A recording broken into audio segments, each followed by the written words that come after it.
ang message ko sa NBI, hindi nyo natibag ang Senado. Under Alan Cayetano, hindi nyo natibag ang Senado. Reaction lang po, merong mga calls for your resignation after what happened. Binapatis po yung pag-alis ni Senator Bato, the shooting incident, and si Director Matibag also said you should be held accountable. Your reaction to all these? Okay. Naman ako SP, pinagre-resign na ako eh. Buong buhay ko naman ganon eh, di ba? So certain people are called for the job. So even before I took office as Senate President, tinanong ko sa 12, bakit ako? And may reason kung bakit ako. Maybe because I was there during the time of crisis. You remember, nung pandemic, nag-break ang Senate, di ba? Ang House, mas marami kami. Gusto nila mag-break kami. Sabi ko, hindi pwede. Kailangan makita nila may gobyerno. Konti na lang siguro tayo dito. I don't blame naman yung mga nag-suggest sa akin Wednesday night na wala daw pasok the next day, Thursday, at i-cancel lahat. Sabi ko, hindi pwede. Kailangan makita nila may gobyerno dito. So, ang message ko sa NBI, hindi nyo natibag ang Senado. Under Alan Cayetano, hindi nyo natibag ang Senado. So, kung sino man, if I continue or may papalit sa akin, okay? Ulitin ko ha. During my watch, hindi nyo natibag ang Senado. Now, kung if I remain or kung papalitan ako, sana hindi matibag ang Senado. The Senate is a target, di ba? Because we are the last line of defense sa pagdating ng hindi impartial na impeachment. We're the last line of defense sa budget. We're the last line of defense sa charter change. We're the last line of defense sa kung meron gustong yumura o sumira sa ating democracy. I'm not saying we, the Senate.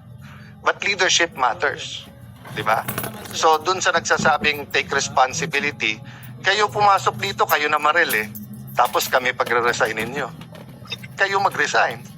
Diba? Pati yung mga ibang nagsasabing take responsibility for the shooting. I take responsibility for my reaction. Diba? So, kung mamato ako dito, batuhin nyo ako pabalik, kayo magre-resign. Ako na mato eh. The one who takes, you take responsibility for your action. So I will take responsibility for my reaction, how I handled everything. But I cannot take responsibility for them shooting at us. Confirmed na, may gunpowder yung hinuli. Sa loob ng Senado hinuli yun ha. Until this time, may nagsasabi ulo na ang NBI daw nasa GSIS, wala daw dito sa loob at hindi daw nagpaputok. So makikita mo there's a lying all over going around. If they can lie with that simple thing, 'di ba? So sabi ko nga sa grupo namin, guys, hindi pwedeng maging general rule yung ginawa ng NBI. Tinetesting nila yung Senado. Unfortunately, dati maraming nag-i-invoke dun sa spirit ni Salonga, Recto, Tanyada, Osmeña, Rojas, yung ating mga greats, di ba? In the past, pagka inattack ang Senate, nagka-come together lahat ng senador. Ngayon, algorithm at political bias na. That's what's sad about it. No?